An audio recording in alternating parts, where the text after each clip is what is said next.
Shalom jemaat Tuhan, inilah beberapa informasi warta gereja untuk minggu ini. Pelayanan penyerahan anak akan dilaksanakan di minggu ketiga bulan September. Bagi jemaat yang membutuhkan pelayanan penyerahan anak bisa menghubungi admin gereja. Ibadah FOG akan dilaksanakan di hari Minggu ini pukul 10 pagi. Ibadah sekolah minggu pahlawan kuat untuk minggu ini dilaksanakan pada pukul 10 pagi via Zoom. Doa malam lawatan secara onsite atau tatap muka dilaksanakan setiap hari Jumat pukul 7 malam di lantai 1 Geraha Betani Blora. Doa sepakat untuk saling menguatkan via Zoom dilaksanakan setiap hari Senin sampai dengan hari Rabu pukul 7 malam. Link Zoom bisa minta ke admin gereja.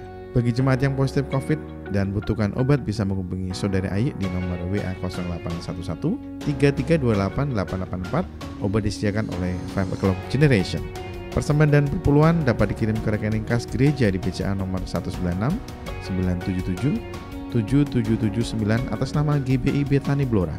Bagi jemaat yang berkati dengan program yang ada di channel YouTube Geraha Betani Blora, jangan lupa untuk like, share, dan subscribe. Demikian warta Geraha Betani dalam sepekan. Tuhan Yesus memberkati.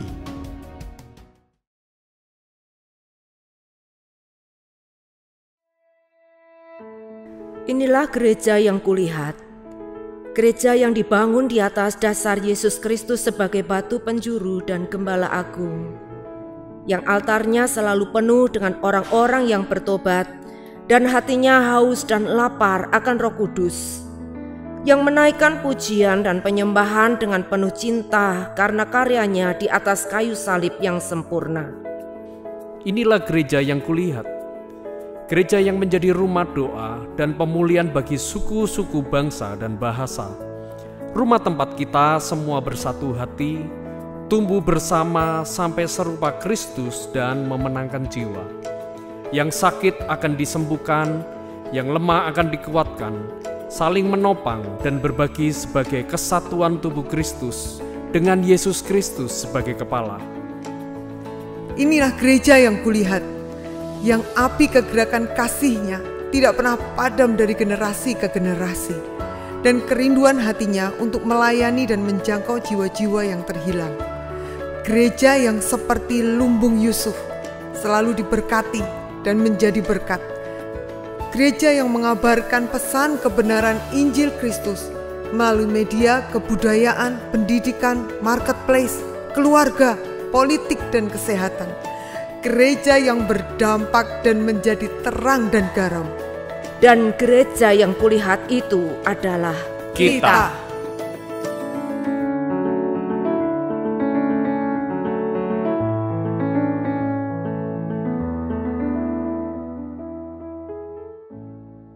Shalom Bapak Ibu Saudara kasih Tuhan. Apa kabar hari ini? Berikan lambaikan tanganmu. Mari kita bersorak-sorai untuk Tuhan. Kami undang saudara untuk bangkit berdiri. Kita mau mulai ibadah, kita mau berdoa. Tuhan Yesus, kami bersyukur punya Allah seperti Engkau yang gak pernah tinggalkan kami sedetik pun. Saat ini kami mau datang memuji menyembah Engkau. Kami mau bersorak-sorai demi nama-Mu. Terima kasih Bapa, berkati urapi setiap kami untuk kami memberi yang terbaik. Di dalam nama Tuhan Yesus kami siap memuji Engkau. Haleluya. Amin. Beri kemuliaan yang terdahsyat buat Tuhan kita. Haleluya. Mari semangat untuk Tuhan kita. Beri yang terbaik. Amin. Mari semua katakan. Hadapan kebenaran-Mu, ku datang menyembah-Mu, membawa hatiku. Katakan, teringat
Yesus baik, Tuhan baik. Haleluya. Lebih lagi katakan, Engkau baik, teramat baik. Engkau baik, teramat baik. Katakan lebih lagi semua. Engkau baik, teramat baik. Engkau baik, teramat baik. Amin. Tuhan kita baik. Engkau baik, teramat baik. Sukacita dalam Tuhan melimpah, melimpah. Haleluya. Tuhan curahkan buat kita hari ini. Katakan, sukacita dalam Tuhan melimpah, melimpah. Kekuatan dari Tuhan tercurah atas kita. Sukacita dalam Tuhan melimpah, melimpah. Kekuatan dari Tuhan tercurah atas kita lagi. Sukacita dalam Tuhan melimpah, melimpah. Kekuatan dari Tuhan tercurah atas kita, tercurah atas kita. Haleluya. Yesus kau baik, terima kasih Tuhan. Haleluya. Tuhan kita hebat, amin. Mari kita lebih lagi, silakan Bapak Ibu Saudara duduk kembali. Kita siapkan untuk kita menyembah Dia saat ini. Kita mau bangun hubungan yang intim lagi dengan Tuhan. Yang baik, yang indah. Haleluya.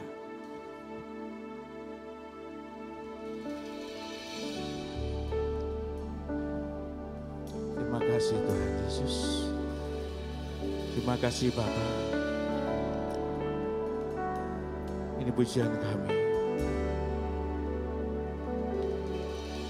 Satu hal yang ku rindukan, ya Tuhan,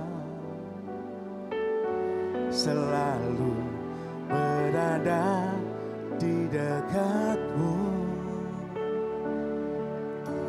Dengan segenap hati, dengan segenap jiwa, ku menanti di hadirat-Mu. Katakan,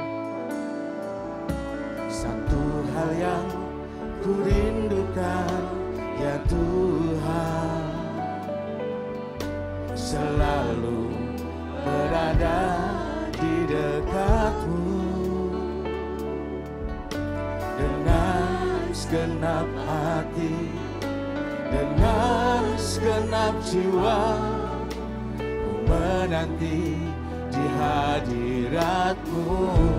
Oh, lebih dalam lagi ku rindukan Tuhan, lebih dari segala yang ada. Lebih dalam lagi ku cinta Kau Yesus, ku mengasihi-Mu. Mari bersama pujikan pujian ini. Haleluya. Satu hal yang ku rindukan, ya Tuhan, selalu berada di dekat-Mu. Katakan, dengan segenap hati, dengan segenap jiwa, ku menanti di hadirat-Mu. Satu hal hal yang ku rindukan, ya Tuhan, selalu berada di dekatmu dengan segenap hati, dengan segenap jiwa, menanti di hadiratmu. Semua katakan lebih dalam lagi ku rindukan Tuhan, lebih dari segala yang ada. Lebih dalam lagi ku cinta Kau Yesus, ku mengasihimu. Lebih dalam, lebih dalam lagi ku rindukan. Amin. Lebih dari segala yang ada. Lebih dalam lagi ku cinta Kau Yesus, ku mengasihimu. Dengan lembut katakan, lebih dalam lagi ku rindukan Tuhan, lebih dari segala yang ada. Lebih dalam lagi ku cinta Kau Yesus, ku mengasihimu. Lebih lagi katakan, lebih dalam lagi. Kita mau menyembah Dia, kita mau siapkan hati kita benar-benar untuk Tuhan. Saat ini siapkan hidup kita, siapkan penyembahan kita yang terbaik. Haleluya.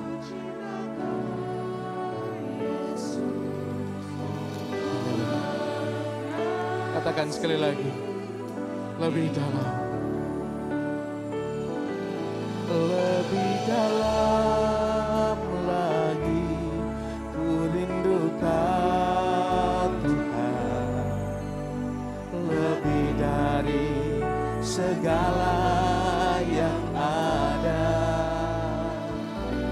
Lebih dalam lagi ku cinta Kau Yesus, ku mengasihimu, ku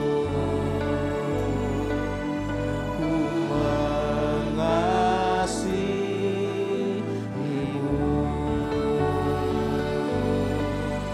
ku mengasihimu.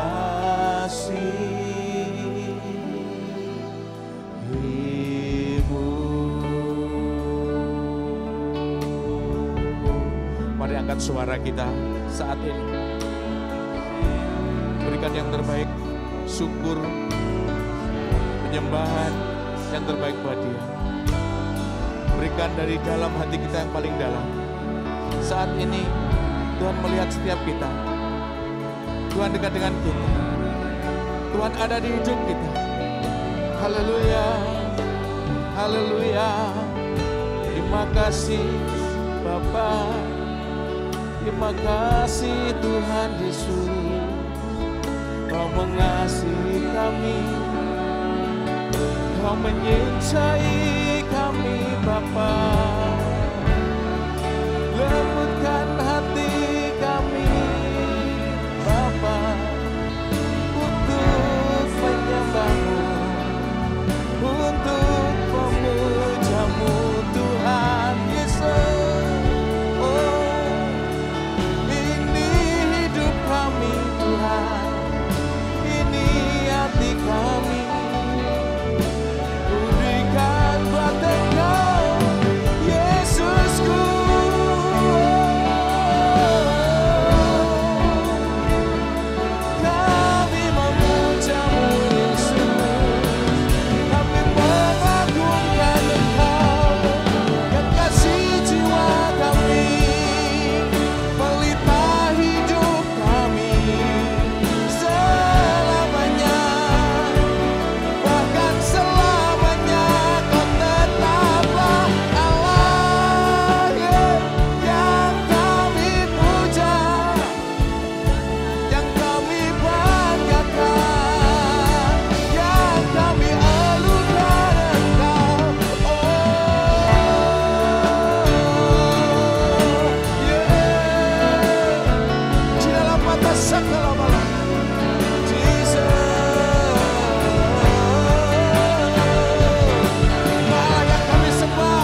Lebih dalam lagi ku rindu Kau Tuhan, lebih dari segala yang ada. Lebih dalam lagi ku cinta Kau Yesus, ku mengasihimu. Mari lebih lagi untuk Tuhan kita katakan, oh yeah. Lebih dalam lagi. Mari kami undang saudara bangkit berdiri, kita persiapkan firman Tuhan. Haleluya, kami undang Tuhan banyak. Oh, lebih dalam lagi ku cinta Kau Yesus, ku mengasihimu. Katakan lebih dalam, yeah.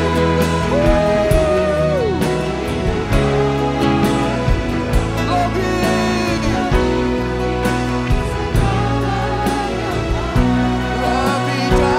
lagi. Ku mengasihimu,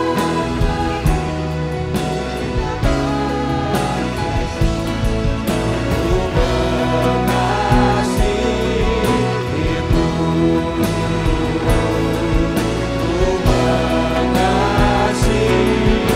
mengasihimu,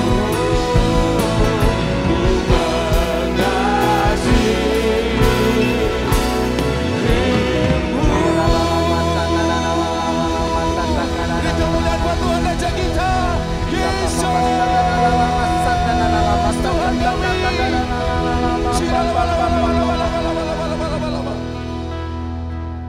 Kami akan terus mengasihi-Mu Tuhan apapun yang terjadi dalam kehidupan kami.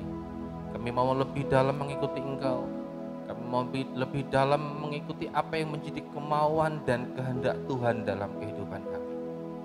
Biarlah firman Tuhan pada hari ini membuka mata rohani kami, membuka pikiran kami, membuka seluruh aspek kehidupan kami, di mana kuasa Allah akan bekerja secara supranatural kepada kami. Dan kami akan keluar dari tempat ini dengan membawa sesuatu yang refresh, yang baru, yang menyegarkan buat jiwa kami, lebih-lebih buat roh kami. Terima kasih Bapak, hamba-Mu hanya orang biasa, pakai kiranya mulut Bapak hamba-Mu ini untuk bisa menyampaikan kebenaran firman Tuhan. Dan kami semuanya yang mendengarkan, Allah sendiri yang mengajarkan kami lebih dalam. Oleh Roh Kudus yang bekerja dalam hati dan hidupan kami. Terima kasih Bapa. Kami siap mendengarkan firman-Mu. Di dalam nama Tuhan Yesus kami berdoa. Amin. Silakan duduk Bapak Ibu Saudara sekalian. Shalom. Puji Tuhan. Hari ini kita bisa beribadah di tempat ini. Sungguh sebuah kepercayaan yang Tuhan berikan kepada kita kalau kita masih bisa ibadah ya di tempat ini. Judul renungan saya pada hari ini adalah Last Warrior. Jadi sebuah pahlawan yang terakhir begitu. Wah, ngeri banget nih Pak. Kok belum apa-apa sudah bilang pahlawan yang terakhir. Ceritanya begini Bapak Ibu. Dalam Hakim-Hakim pasal yang ke-6 ayat yang ke-4, itu Israel itu dalam keadaan yang sedang ditindas oleh Midian. Jadi banyak ternak, banyak domba, lembu, bahkan keledai mereka, bahkan makanan-makanan mereka itu dirampok oleh mereka. Dan tidak main-main, tidak 1-2 tahun, mereka tuh mengalami keadaannya itu mengalami 7 tahun keadaan sangat kepepet. 7 tahun mereka mengalami keadaan yang sangat tertindas pada waktu itu. Nah, untuk lebih jelasnya kita baca Hakim-Hakim pasal yang ke-6 ayat 1 sampai dengan ayat yang ke-4. Tetapi orang Israel melakukan apa yang jahat di mata Tuhan. Sebab itu Tuhan menyerahkan mereka ke dalam tangan orang Midian 7 tahun lamanya. Dan selama itu orang Midian berkuasa atas orang Israel. Karena takutnya kepada orang Midian itu, maka orang Israel membuat tempat-tempat perlindungan di pegunungan, yakni gua-gua dan kubu-kubu. Setiap kali orang Israel selesai menabur, datanglah orang Midian, orang Amalek, dan orang-orang yang dari sebelah timur, lalu maju mendatangi mereka. Berkemahlah orang-orang itu di daerah mereka, dan memusnahkan hasil tanah itu sampai ke dekat Gaza, dan tidak meninggalkan bahan makanan apapun di Israel, juga domba atau lembu atau keledai pun tidak. Ini keadaannya. Situasinya sangat tidak mendukung pada waktu itu. Situasinya menjadi sangat tidak nyaman bagi mereka. Dan ternyata ke dalam situasi semacam itu, Tuhan memang menghendaki sebuah pembebasan buat mereka. Maka Allah memilih seseorang yang bernama Gideon. Gideon ini adalah bukan seorang yang pandai dalam berperang. Gideon ini juga menjadi simbol dalam kehidupan kita. Nah, seorang yang berhasil merebut sebuah bangsa itu minimal tuh punya pemikiran, punya strategi perang, punya sesuatu yang dia miliki untuk minimal ya berperanglah untuk bangsa lain. Dan tidak hanya itu, kualifikasi seorang pejuang atau seorang pahlawan, seorang warrior ini, dia tidak boleh takut. Dia tidak boleh menghadapi sesuatu itu dengan gentar. Pokoknya apa aja yang ada di depannya dia sikat. Entah itu nanti menang atau tidak, itu urusan belakangan. Tapi pertanyaannya begini, apakah Gideon masuk dalam kualifikasi seorang pahlawan?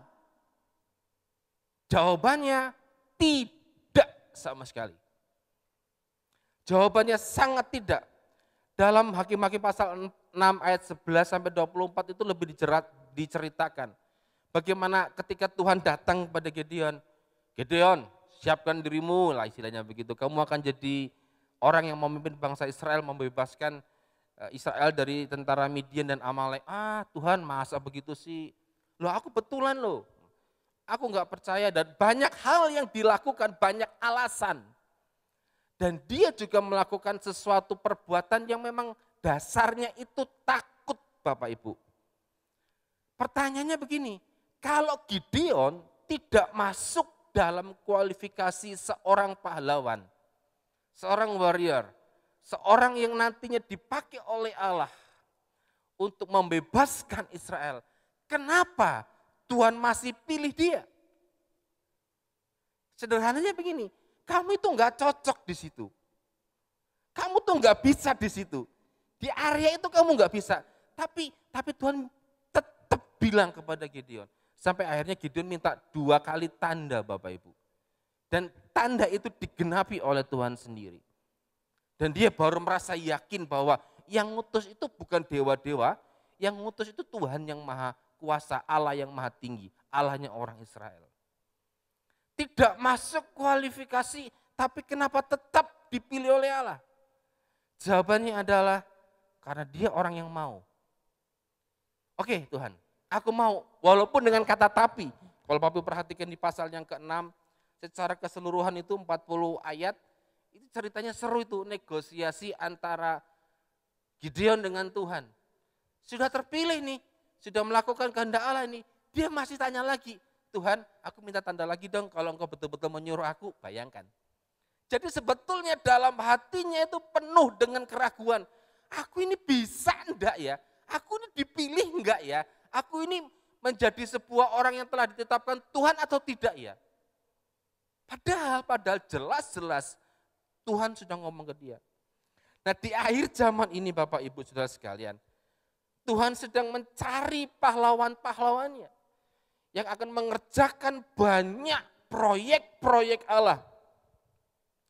Jangan tunggu situasi baik dulu. Dan jangan tunggu situasi itu tenang dulu untuk dipakainya. Justru dalam keadaan yang semacam ini, kita umat Allah, gereja Tuhan, baik secara lembaga maupun secara pribadi, kita akan dipakai oleh Allah untuk menyatakan sesuatu yang besar bagi orang lain. Justru gereja, baik secara lembaga, institusi maupun secara pribadi, harus bisa menyatakan kebesaran Allah kita dengan cara-cara yang Tuhan mau. Karena setiap orang memberitakan kebesaran Allah kepada yang lain itu caranya bisa berbeda-beda. Tergantung bagaimana dia bekerja, di tempat dia bekerja, mungkin tergantung di mana dia melakukan aktivitas kesehariannya. Allah bisa memakainya. Pertanyaan terbesarnya dalam kehidupan kita begini, siapkah saudara untuk dipakai Allah? Pak, aku enggak bisa, jangan bilang enggak bisa dulu. Pak, aku enggak masuk kualifikasi. Banyak, tadi malam saya menyampaikan khotbah renungan di doa malam pati. Saya sebutkan banyak sekali tokoh-tokoh dalam Alkitab yang hebat, yang perbuatannya itu amazing, luar biasa. Tapi dia tidak sempurna. Dia penuh dengan kelemahan. Dia bukan tipe orang yang sangat luar biasa. Enggak, ada sisi manusianya. Nuh yang membuat bahtera, tapi dia juga telanjang ketika mabuk sampai telanjang begitu. Abraham, bapak orang percaya, tapi dia pernah kehilangan kepercayaannya ketika dia menghampiri Hagar, disuruh istrinya. Mungkin kita nggak punya anak kali ya, sudah kamu datang ke Hagar deh, dihampiri Hagar dan hamil, lahirlah Ismail. Ada banyak lagi yang lainnya, Rasul Paulus pun ternyata temperamennya sangat watos, keras banget. Dia sempat mau berkelahi gara-gara seseorang pribadi. Sudah menjadi seorang rasul, ada catatannya. Jadi gini, orang-orang hebat yang tercatat dalam Alkitab, itu bukan orang-orang yang sempurna, yang 100% memenuhi kualifikasi Tuhan. Enggak. Tapi mereka punya kesamaan yang sama. Mereka mau dipakai Tuhan. Mereka mau dipakai Allah untuk menyatakan kehendak Tuhan di zaman kita. Pertanyaan terbesar bagi kita pada hari ini adalah, maukah saudara dipakai Allah? Amin. Saya percaya Bapak Ibu Saudara ini menjawab dalam hati ya. Walaupun pakai masker, mau kan? Mau kan? Nah, kenyataannya begini. Orang Midian, orang Amalek itu jumlahnya 135.000. Kalau Bapak Ibu perhatikan di Gideon pasal yang ke-7, pasal ke-7, itu tentara Gideon itu cuma 300 orang. 300 orang melawan 135 tentara, di luar logika. Maka dari itulah ada standar, memang tidak memenuhi kualifikasi Gideon, tapi tetap Tuhan memiliki standar bagaimana seorang itu pahlawan. Bagaimana seseorang itu bisa menyatakan kehendak Allah di zaman kita sekarang ini. Hanya ada 2 saya sampaikan pada hari ini. Yang pertama, Hakim-Hakim pasal yang ke-7. Ayat pertama sampai dengan ayat yang ke-7. Judulnya Gideon mengusir musuh. Adapun Yerubbaal, itulah Gideon bangun pagi-pagi dengan segala rakyat yang bersama-sama dengan dia. Lalu mereka berkemah dekat mata air Harod, perkemahan orang Midian itu. Ada di sebelah utaranya, dekat Bukit Mor di lembah. Berfirmanlah Tuhan kepada Gideon, terlalu banyak rakyat yang bersama-sama dengan engkau itu daripada yang kukehendaki untuk menyerahkan orang Midian ke dalam tangan mereka. Jangan-jangan orang Israel memegahkan diri terhadap aku sambil berkata, tanganku sendirilah yang menyelamatkan aku. Maka sekarang serukanlah kepada rakyat itu dengan demikian, siapa yang takut dan gentar, biarlah ia pulang, enyah dari pegunungan Gilead. Lalu pulanglah 22.000 orang dari rakyat itu dan tinggallah 10.000 orang. Sampai di sini dulu. Faktanya sangat mengejutkan. Faktanya apa Bapak Ibu?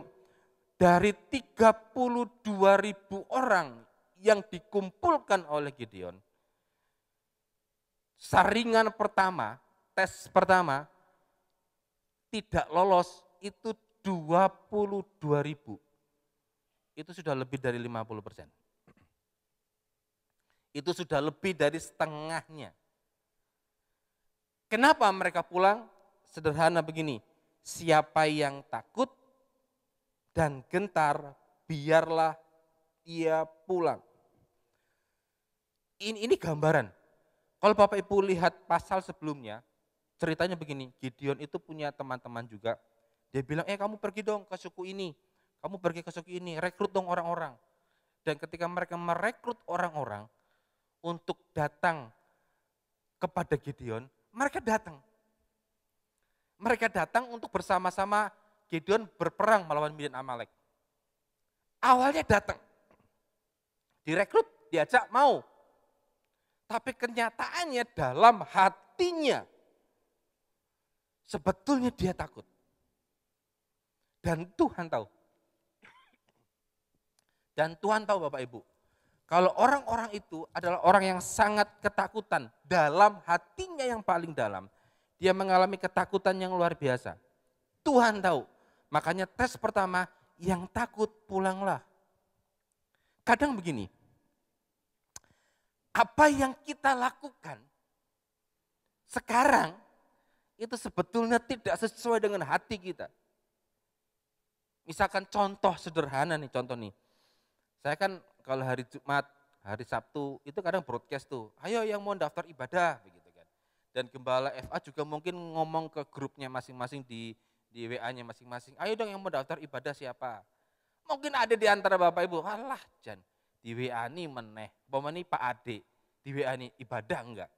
Sungkan, ya sudah dah ikut ibadah. Tapi sebetulnya hatinya enggak mau. Tapi karena mungkin faktor-faktor tertentu, sehingga hatinya oke lah dia mau. Nah, dalam melaksanakan sebuah proyek ilahi, Bapak Ibu, dalam melaksanakan sebuah proyek ilahi, antara hati dengan tindakan, kalau tidak sama, itu tidak bisa. Makanya pemurnian pertama yang Tuhan berikan kepada mereka adalah yang takut pulanglah. Dan saya juga berkata kepada Bapak Ibu sekarang pada hari ini, ketika saudara saat ini mengalami sebuah ketakutan apapun bentuknya, saya hanya bisa bilang kepada saudara, buang rasa takut itu. Apapun bisa terjadi. Allah bisa membalikkan kehidupan saudara dengan sekejap mata. Ada kuasa ketika Allah membalikkan telapak tangan. Allah itu mengubah nasib manusia, mengubah jalan hidup manusia. Itu sangat mudah.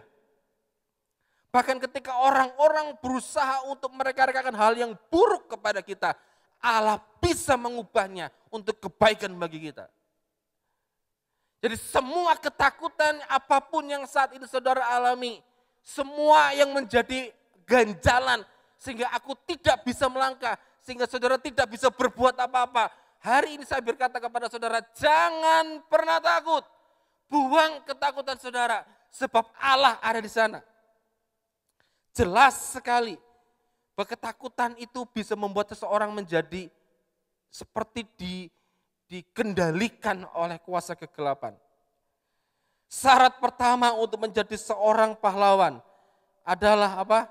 Tidak ada ketakutan. Jelas ini. Ayat yang ketiga bilang begini, maka sekarang serukanlah kepada rakyat itu. Demikian, siapa yang takut dan gentar, bawalah ia pulang. Nyah dari pegunungan Gilead ini. Katanya ada sedikit kasar. Artinya begini, pergilah kau. Kamu tidak layak. Dan ketika saudara saat ini sedang mengalami ketakutan mungkin untuk masa depan saudara. Mungkin untuk menghadapi kehidupan ke depan nggak tahu mau bagaimana caranya. Mungkin masalah keuangan, mungkin masalah keluarga, mungkin masalah lain sebagainya. Dan itu membuat kita bingung, kira-kira gimana ini? Keadaan tidak memungkinkan sekarang. Saya bisa bilang kepada saudara, jangan takut. Saudara adalah pahlawan-pahlawannya Allah yang siap dipakai Tuhan untuk menyatakan kehendaknya di zaman kita ini. Beberapa ketika saya menyampaikan kebenaran ini Bapak Ibu, itu tuh setan itu ngasih kerikil di pikiran saya, ganggu. Nek batu besar saya bisa langsung tolak, tapi kerikil, ting. Alah, kamu ngomong gitu. Tahun depan anakmu kuliah loh, duit apa urung? Saya searching di internet kan, di sebuah kampus yang dia inginkan. Saya searching biayanya berapa, jalur prestasi bagaimana, saya searching semuanya Bapak Ibu. Dan saya bilang kepada diri saya, Tuhan, kalau Tuhan menghendaki hal ini, maka Allah bisa punya jalan. Kalau Allah menghendaki sesuatu terjadi, entah bagaimana caranya saya tidak tahu. Sama, saya ketika saya mempersiapkan kebenaran ini juga, itu iblis itu memberikan kerikil pikiran, Allah gimana nanti nasibmu, gimana nasibnya ini anakmu, gimana masa depanmu, itu ditanamkan di otak. Sampai kadang-kadang saya sempat diem, ngetik diem, bergumul untuk itu. Sambil berkata, enggak, aku ini pahlawan. Enggak, aku ini pahlawan. Aku mungkin enggak masuk kualifikasinya Tuhan untuk mengerjakan proyeknya. Tapi aku mau belajar untuk tidak takut menghadapi kenyataan. Untuk tidak takut menghadapi apapun yang terjadi dalam kehidupan kita. Dan ini yang menjadi sebuah pelajaran berharga buat kita hari ini Bapak Ibu. Kenapa sih dukun paranormal itu disukai banyak orang? Banyak orang-orang yang datang kepada mereka. Karena gini, karena mereka itu menurut mereka loh ya, bisa memprediksikan masa depan. Menurut mereka, masa depan versinya setan, bukan versi Tuhan. Pak, kira-kira saya mau bisnis ini nih, mau ngerjain ini gimana ya Mbak? Bawain saya ayam, semuanya bulunya harus hitam. Dicari, dapat gitu kan ya. Oh, masa depanmu begini. Dan ternyata mungkin di awalnya seperti yang diharapkan. Karena iblis itu senangnya mancing. Di depan itu senang dulu. Penglaris di depan itu betul-betul laris. Tapi nanti di akhir dia akan rebut rohnya. Dia akan minta tumbal dan lain sebagainya. Di awal mungkin senang, tapi di akhirnya sangat menyiksa. Banyak orang-orang yang bilang bahwa iya memang dia betul orang pintar bisa memprediksikan. Bapak Ibu Saudara sekalian, Alkitab kita sudah bisa menjadi sebuah jaminan yang kuat dan kokoh akan masa depan kita nantinya. Bahkan untuk hal-hal yang tidak bisa kita ubah sekalipun, Tuhan yang memberikan kemampuan kepada kita untuk bisa menghadapinya. Buang, hilangkan semua rasa takut yang ada dalam hati dan pikiran saudara. Belajar untuk kita menjadi seorang warriornya Tuhan. Mengerjakan proyeknya Allah, apapun itu. Caranya gimana Pak? Supaya menghilangkan rasa takut. Kembali ke dalam Hakim-Hakim pasal yang ke-6, ayat yang ke-24. Hakim-Hakim pasal 6 ayat yang ke-24. 23 ya. Tetapi berfirmanlah Tuhan kepadanya, selamatlah engkau, jangan takut dan engkau tidak akan mati. 24. Lalu Gideon mendirikan mezbah di sana bagi Tuhan dan menamainya Tuhan itu keselamatan. Mezbah itu masih ada sampai sekarang di Ofra, kota orang Abiezer. Nah ternyata begini Bapak Ibu, cara yang paling jitu untuk kita bisa mengalahkan ketakutan adalah apa? Menerima sesuatu yang dari Allah dulu. Nah, apa yang diterima oleh Gideon Ayat yang ke-23 tadi, berfirmanlah Tuhan kepadanya, selamatkanlah engkau, jangan takut, engkau tidak akan mati. Ini yang Tuhan katakan kepada Gideon. Dan ketika Gideon menangkap perkataan Allah itu, kemudian dia membuat mezbah. Mezbah itu namanya disebut Alkitab ini Tuhan keselamatan. Tapi bahasa aslinya itu Jehovah Shalom. Jehovah Shalom itu punya pengertian apa? Allah sumber damai sejahtera. Ternyata apa yang kita terima dari Tuhan, apa yang kita terima dari Allah, itu membuat kita damai. Contohnya begini, Bapak Ibu lagi mikir nih, gimana kehidupan ke depan, bagaimana masa depan anak-anak, bagaimana masa depan cucu-cucu, bagaimana kehidupan masa depan lain sebagainya. Dan ada banyak kekhawatiran-kekhawatiran. Tiba-tiba Tuhan ngomong kepada saudara, tenang anakku, jangan takut, aku yang mengontrol. Dan ketika kalimat Tuhan yang sederhana itu membuat kita menjadi orang yang, aduh Tuhan, hebat banget tuh. Hebat banget tuh. Hebat banget. Itu membuat kita menjadi tenang, Tuhan engkau lah kekuatan kami. Jadi bagaimana caranya supaya kita nggak takut? Begini, terima sesuatu dari Allah. Apa itu Pak terima? Nah ini adalah sesuatu yang dari Allah. Dan ketika kita menangkap apa yang ingin Tuhan sampaikan ke dalam kehidupan kita, kita terima. Dan saudara akan mendapatkan damai sejahtera. Makanya sebuah pujian yang selalu saya senang itu, bila kau tak besertaku, ku tak mau berjalan. Jadi kita harus menerima sesuatu dari Allah, menerima janji Allah dulu.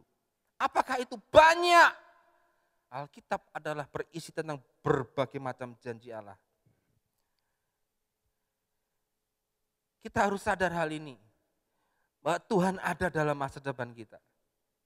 Tuhan ada di depan kita. Tuhan ada di hari ini, Tuhan juga ada di depan sana. Bahkan ketika kita belum sampai di tahun-tahun yang akan datang, Tuhan sudah merencanakan sesuatu yang besar dalam kehidupan kita. Janji Allah itu kadang memberikan janjinya, ini saya kasih janji Tuhan. Janji Allah begini. Tapi kadang Tuhan tidak kasih prosesnya. Seperti Israel dibawa oleh Musa. Allah berfirman kepada Musa, aku akan memberikan kepadamu negeri yang berlimpah susu dan madunya. Tuhan juga ngomong, tapi kamu lewat padang gurun loh ya. Begitu. Tapi di padang gurun ngapain aja, enggak secara detail Tuhan kasih tahu.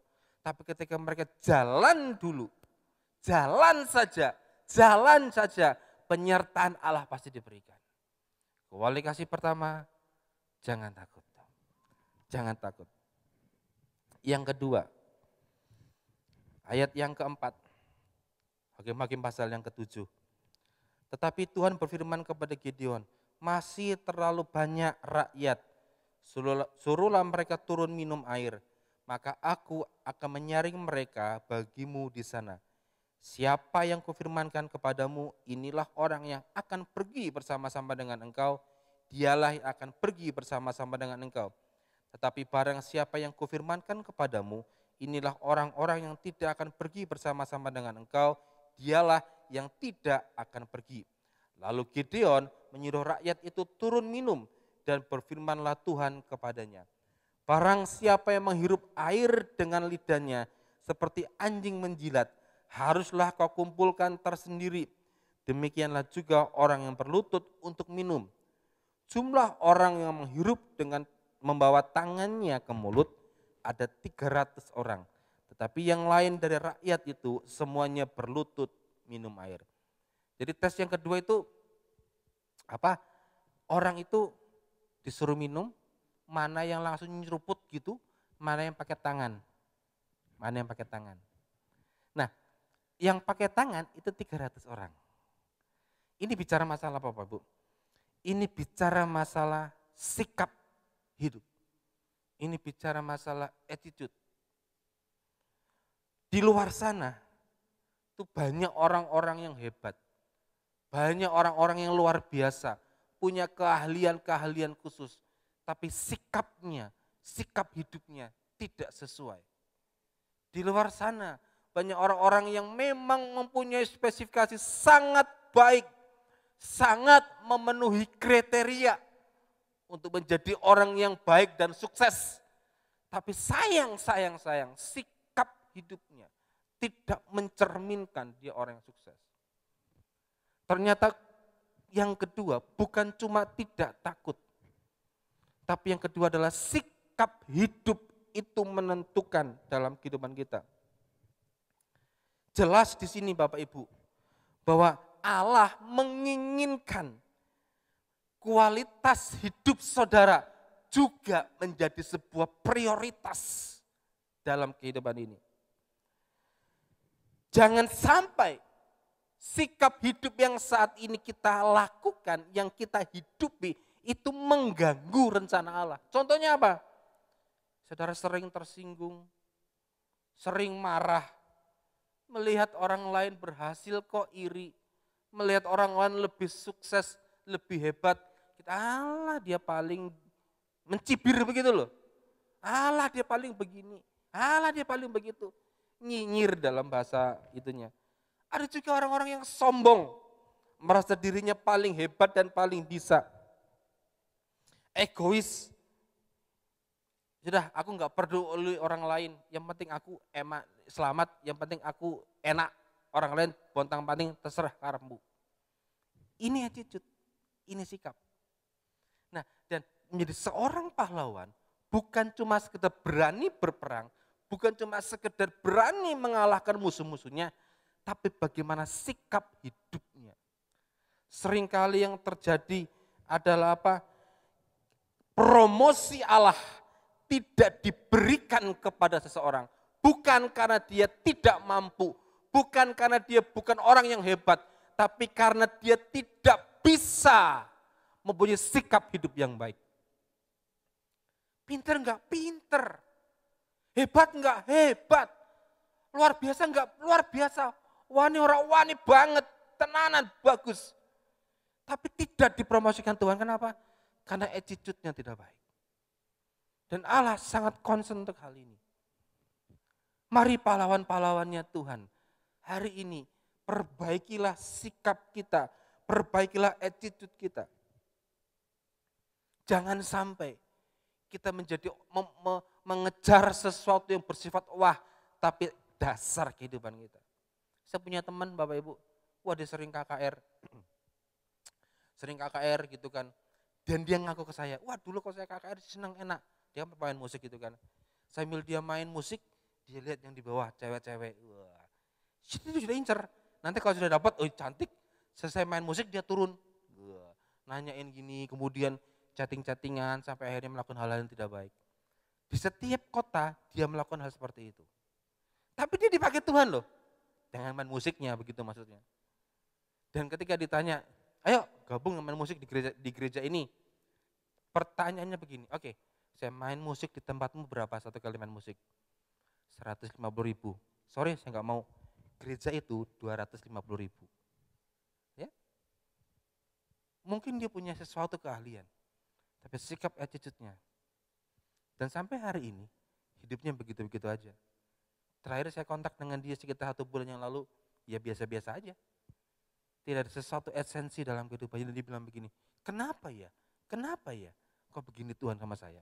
Padahal aku tuh berkarunia loh. Padahal aku hebat loh. Dia bilang begitu. Saya bilang jangan begitu bro. Tuhan tidak cuma melihat karuniamu.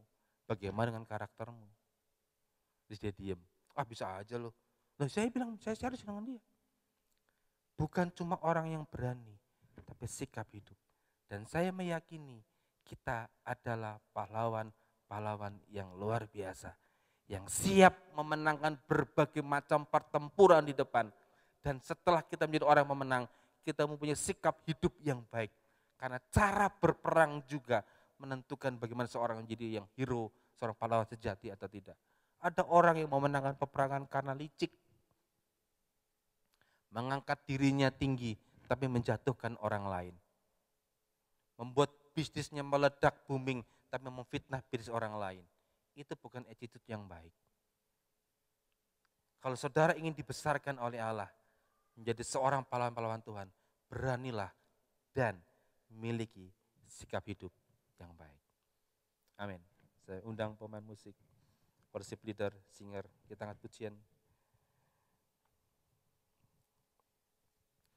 Menjadi seorang pahlawan bukan hal yang mudah, Bapak Ibu. Jadi seorang pahlawan bukan sesuatu yang gampang untuk sekejap mata, enggak. Itu butuh proses yang panjang. Itu butuh proses yang mau tidak sedikit. Saya undang pemain musik. Butuh proses yang sangat panjang. Tapi apapun proses itu, sadarilah Tuhan ada dengan kita. Tuhan membantu kita. Kita tidak akan pernah dibiarkan sendiri. Tuhan tidak pernah membuat kita menjadi orang-orang yang sendiri, enggak. Tuhan mau kita terus berjalan dalam keadaan. Pak, aku enggak masuk kualifikasi. Enggak apa-apa. Pak, aku terbatas. Oh enggak apa-apa. Pak, aku menghadapi sesuatu ini kayaknya enggak mampu deh Pak. Oh justru orang-orang yang tidak mampu. Itu dipakai Tuhan. Tadi ketika sebelum saya khotbah, saya duduk di depan Bapak Ibu. Pemain musik, worship leader. Saya duduk di depan, saya duduk di sini bilang, Tuhan, aku tuh tidak mampu sebetulnya Tuhan. Aku kini meredek. Aku tidak mampu menyampaikan materi ini. Bagi saya ini berat, bagi saya. Bagi saya ini berat. Tapi Tuhan berikan aku kemampuan. Tahu enggak yang Tuhan bilang begini, kamu maju ke depan. Sampaikan apa yang harus kamu sampaikan. Aku yang ada di depanmu. Itu langsung saya pede Bapak Ibu. Pede saya bukan karena saya hebat, enggak. Bagi saya ini materi cukup berat. Tapi ketika Tuhan sudah bilang begitu kepada saya akan menjadi orang-orang yang hebat. Wow Tuhan, seperti Gideon bilang, tenang aja, kamu enggak akan mati. Kamu enggak ada apa-apa. Dia punya pede, dia kemudian mendirikan sebuah mezbah. Dan ketika dia memberikan sebuah mezbah bagi Allah, wow, hidupnya sangat berubah. Nikmatilah sesuatu yang dari Allah, yang nantinya saudara akan nikmati ketika hidup jadi seorang pahlawan. Tidak usah takut, tidak usah gentar, milikilah sikap hidup yang baik di hadapan. Bila engkau tak besertaku,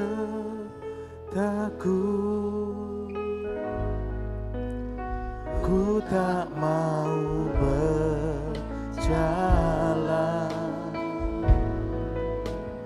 Ku perlu Tuhan, pimpin langkahku dengan kasih karunia-Mu. Pimpin langkahku setiap waktu, berjalan dalam Roh-Mu. Nyatakan Tuhan kemuliaan-Mu dan berjalanlah denganku. Bila engkau tak beserta, bila engkau tak besertaku,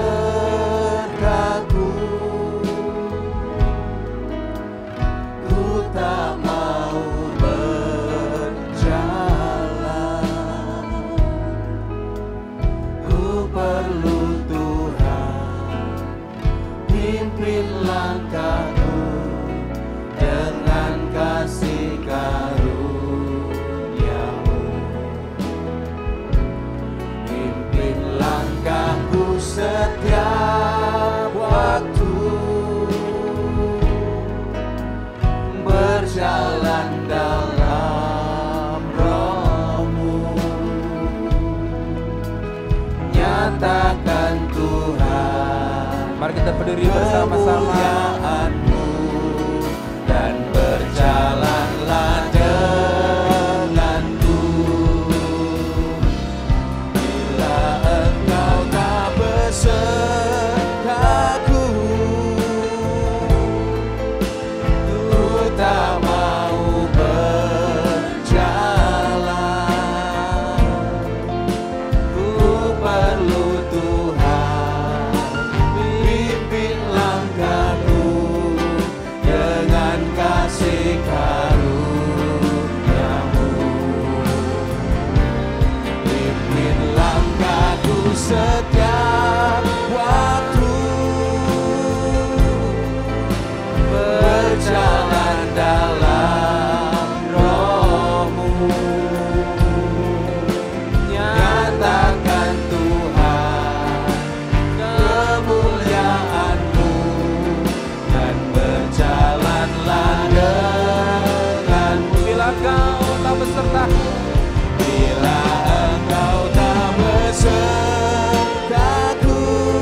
Nyatakan ku perlu Tuhan. Nyatakan Tuhan kemuliaan-Mu dan berjalanlah denganku. Saudara, kita akan sudah belajar hari ini tentang seorang yang namanya Gideon, saudara ya. Gideon ini orangnya penakut, istilahnya dalam tanda kutip banci, saudara ya. Laki tapi penakut, kerjaannya sembunyi, saudara. Tapi di akhir kehidupan, Gideon adalah seorang pahlawan yang gagah perkasa. Tapi apa kita sudah belajar, apa yang membuat Gideon menjadi seorang pemberani, bahkan dia seorang pemenang. Dia menumpas bangsa Midian hanya dengan 300 tentara, saudara. Hakim-Hakim 7, Gideon menang. Ditulis Gideon menyerang dan Gideon menang. Tapi satu pasal sebelumnya, Hakim-Hakim 6, Gideon ketemu Tuhan. Dia tersungkur, dilosor, menyembah Tuhan.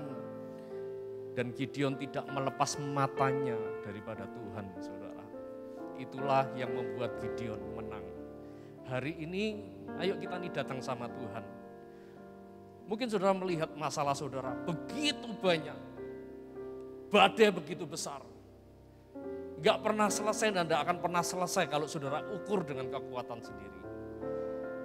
Tapi percayalah, ribuan musuh boleh menjatuhkan kita. Tapi ada satu tangan Tuhan yang akan memegang tangan kita. Amin, saudara. Bolehkah sama-sama kita angkat tangan kita, saudara? Kita naikkan pujian ini, referennya. Dengan lembut saja. Bila Engkau tak besertaku, katakan dengan sungguh-sungguh, ku tak mau berjalan.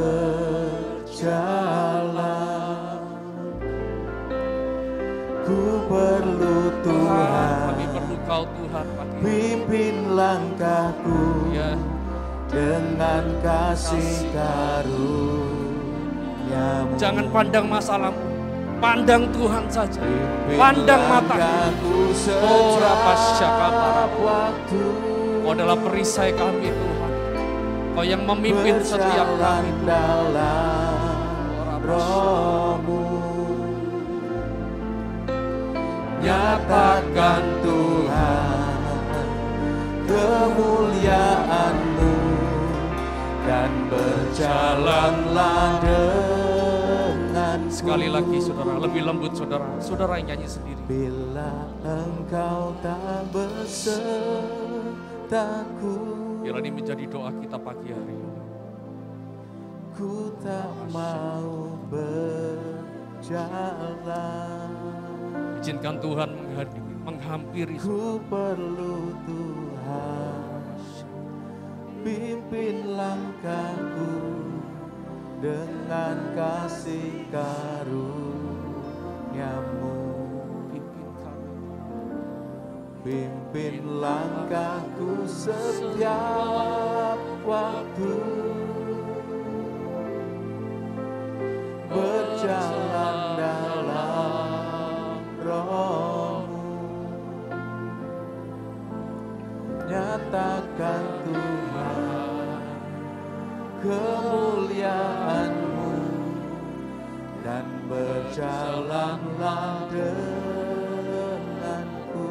Nyatakan Tuhan, nyatakan Tuhan kemuliaan-Mu dan berjalanlah denganku. Sekali lagi, izinkan Tuhan menyatakan kemuliaan-Nya. Nyatakan Tuhan kemuliaan-Mu dan berjalanlah denganku. Naikkan pujian, syukur.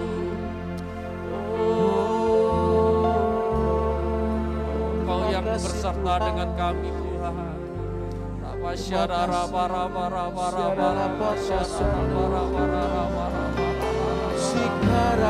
Pimpin kami Tuhan, pimpin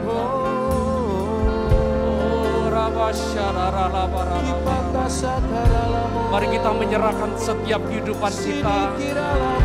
Lepaskan kendali dalam hidup kita. Izinkan Tuhan yang mengendalikan setiap kehidupan kita. Oh, Pimpin Tuhan, pimpin Tuhan.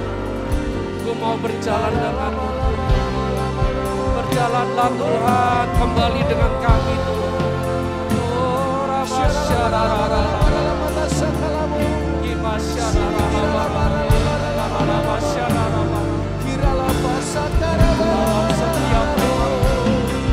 lagi Tuhan, oh sekali lagi Tuhan, berjalanlah bersama kami. Kami gak sanggup tanpa Tuhan, kami gak sanggup tanpa Tuhan. Kau yang akan membuka jalan, Kau yang akan memimpin umat-Mu Tuhan pagi hari ini. Kira masyarakat. Haleluya, haleluya, haleluya. Biarlah kasih karunia Tuhan mengalir, memimpin setiap kami.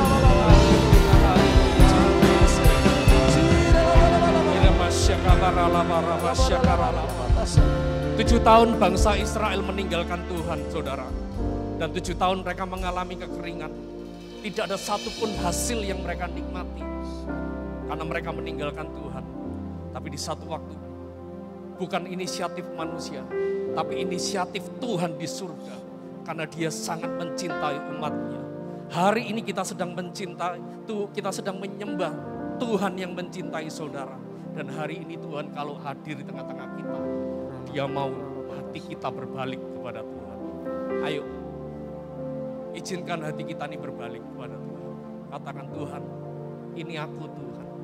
Pegang tanganku kembali Tuhan. Pegang kehidupanku kembali Tuhan. Dan jangan izinkan mata kita ini lepas kembali kepada Tuhan. Kurapasyaka. Terima kasih Tuhan, terima kasih. Pagi hari ini kami merasakan hadirat-Mu mengalir di tengah kami kembali Tuhan. Kami merasakan Tuhan sebuah perjumpaan yang kami gak pernah alami dan kami gak pernah dapatkan ada di dunia ini Tuhan. Kami tahu bahwa segala janji dunia, segala keindahan yang dunia akan berakhir Tuhan. Tapi biarlah mata kami kembali tertuju kembali kepada Tuhan. Melihat Tuhan, mengandalkan Tuhan setiap hari, setiap saat, setiap waktu. Sebab kami tahu satu saja janji-Mu Tuhan akan membangkitkan kami kembali. Satu tangan-Mu Tuhan akan mempertahankan kehidupan kami. Terima kasih Tuhan Yesus, terima kasih. Terima kasih Tuhan.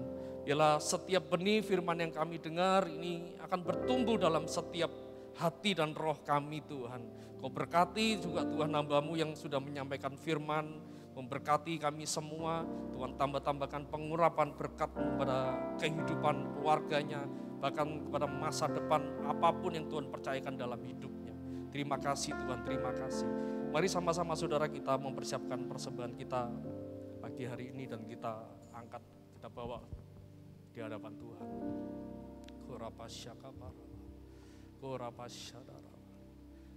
Tuhan, kami mengangkat, membawa persembahan kami Tuhan, benih-benih yang ada dalam hidup kami. Kami berterima kasih kalau Tuhan sudah berikan kami roti untuk kami makan dan benih untuk kami tabur. Dan biarlah benih yang kami tabur ini untuk dipakai untuk dalam pekerjaan Tuhan, untuk membawa jiwa-jiwa, untuk menyelamatkan jiwa-jiwa, untuk menjangkau jiwa-jiwa dan untuk memperlebar kerajaan surga yang ada di muka bumi ini Tuhan. Berkati kepada setiap anak-anak-Mu yang sudah menabur, mengembalikan persepuluhan, tanda penyembahan mereka, syukur mereka, ketaatan mereka Tuhan. Karena segala sesuatu yang kami miliki adalah daripada Tuhan. Kami juga berdoa Tuhan untuk bangsa kami ini Tuhan. Berkati bangsa kami ini Tuhan. Kami percaya pemulihan demi pemulihan akan terjadi. Tuhan juga memberkati kota Blora ini Tuhan. Kota ini ada dalam lindungan darah-Mu. Engkau Tuhan yang menjadi penyembuh, Engkau Tuhan menjadi keselamatan perisai buat kota ini Tuhan. Terima kasih. Mari sama-sama kita angkat tangan kita untuk kita mengakhiri ibadah kita pagi hari ini. Mari kita naikkan ucapan syukur saudara. Kita menyerahkan kehidupan kita, masa depan kita, keluarga kita, anak-anak kita, pasangan kita, pekerjaan pelayanan kita di hadapan Tuhan. Terima kasih Tuhan, terima kasih Tuhan. Terima kasih Tuhan. Semua kami mau menyerahkan dalam kendali Tuhan dalam setiap kehidupan kami. Berkati pada setiap anak-anak-Mu Tuhan pagi hari ini Tuhan, yang beribadah di tempat ini maupun online yang ada di rumah Tuhan. Pulanglah dengan damai sejahtera, dengan sukacita, dengan segala yang terbaik yang Tuhan sudah sediakan dalam setiap kehidupan kita. Dan yang terlebih hadirat Tuhan yang selalu senantiasa menyertai dan berjalan bersama kita. Semua yang percaya telah menerima berkat Tuhan, hanya di dalam nama Yesus yang percaya katakan amin, amin. Shalom, Tuhan Yesus memberkati saudara. Sukacita dalam